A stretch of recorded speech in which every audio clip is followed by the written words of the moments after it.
tradition of the elders. And they do not eat anything from the market unless they wash it. And there are also many other traditions that they observe, the washing of cups, pots, and bronze kettles. So the Pharisees and the scribes asked him, "Why do your disciples not live according to the traditions of the elders, but eat with defiled hands?" He said to them, "Isaiah prophesied rightly about you hypocrites, as it is written, 'This people honors me with their lips, but their hearts are far from me. In vain do they worship me, teaching human precepts as doctrines. You abandoned the commandment of God and hold to human tradition.'" Then he called the crowd again and said to them, "Listen to me, all of you, and understand. There is nothing outside a person that by going in can defile, but the things that come out are what defile. For it is from within, from the human heart, that evil intentions come: fornication, theft, murder, adultery, avarice, wickedness, deceit, licentiousness, envy, slander, pride, folly. All these evil things come from within, and they defile a person." The Gospel of the Lord. You may be seated. Okay, I'll admit it. Jesus makes me a bit uncomfortable sometimes. And other times I kind of feel like he's a bit annoying. Today is one of those days.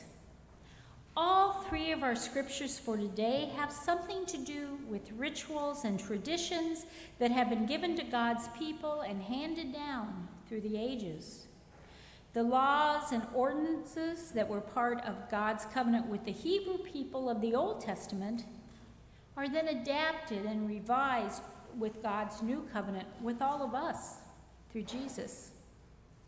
Okay, we follow rituals in our worship, our prayer life, our community life. Isn't that what Jesus has told us to do? He's given instructions for baptisms, for Eucharist, all of those things. But, and here's where the annoying, uncomfortable part comes in.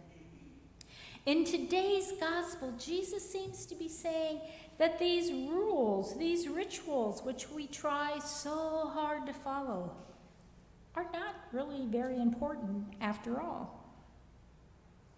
But it's important to know what is important. Frederick Buechner, that pastor and author whom I quote frequently, has this to say about ritual. A wedding, a handshake, a kiss, a coronation, a parade, a dance, a meal, a graduation. A ritual is the ceremonial acting out of the profane in order to show forth its sacredness. A sacrament is breaking through of the sacred into the profane.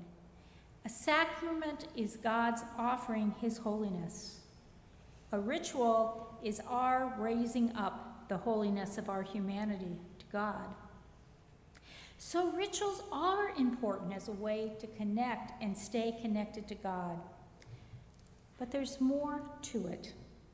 Again from Buechner. "You haven't got it right," says the exasperated piano teacher. Junior is holding his hands the way he's been told. His fingering is unexceptional and unexceptional. You know what I'm trying to say. He has memorized the piece perfectly. He has hit all the proper notes with deadly accuracy. But his heart's not in it, only his fingers. What he's playing is a sort of music, but nothing that will start voices singing or feet tapping. He has succeeded in boring everybody to death, including himself. Jesus said to his disciples, "Unless your righteousness exceeds that of the scribes and Pharisees, you will never enter the kingdom of heaven." The scribes and Pharisees were playing it by the book. They didn't slip up on a single do or don't, but they were still getting it all wrong. Righteousness is about getting it all right.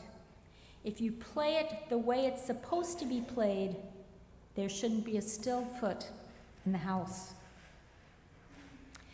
I think Buechner's take is another way of saying it's important to know what's important. In today's gospel, Jesus isn't condemning ritual or tradition in and of themselves.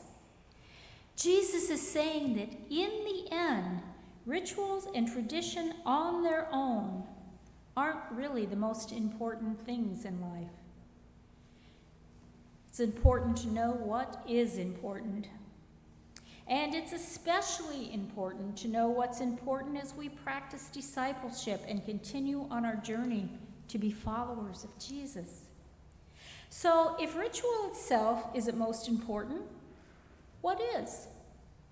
We are given a couple of clues in the gospel text. We get a glimpse of what is important as Jesus responds to the criticism of the disciples for not following the rules, the rituals around hand washing. It's not things like hand washing and other rituals that are important, but our actions towards God and one another. In other words, as we hear from our lesson from James, we are not just to go through the right actions, but we are to act rightly by doing things like caring for orphans and widows in their distress. Indeed, by sharing God's love and grace and mercy in all that we do. Relationships, care for others, living out our faith. That seems to be what Jesus says is important.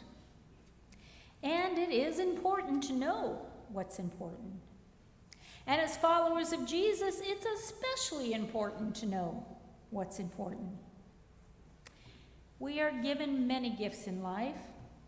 Yes, those gifts include the treasured traditions and meaningful worship, and also things like talents, the ability to think, laughter, appreciation of the world around us.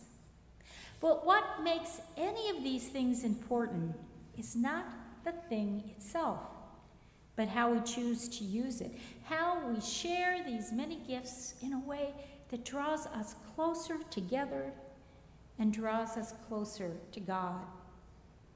What our lessons today remind us is that ritual and tradition are not bad and in and of themselves, and many times are gifts of grace to us, but only if we let them become more important than what should be the most important thing in our life, our relationship with Jesus, and living out that relationship as we care for others. The hymn that we will be singing in a few moments, "Take My Life That I May Be," sums up what is really important, using all the gifts we've been given to follow Jesus and to serve God's people. Take my life, my hands and feet, my wealth, my will, my heart, my voice. All those things and how we use them as we follow Jesus, now that's important. So Jesus, even though you make me uncomfortable, even though I don't always want to be challenged about what's important in my life, I am so grateful that you call me to keep the importance of my relationship with you important. And beloved community of faith, as we continue on our journey of discipleship together, let's strive to remind one another of what's really important. Because it's indeed important to know and to hold fast to what is most important. To know and hold fast to Jesus. Amen.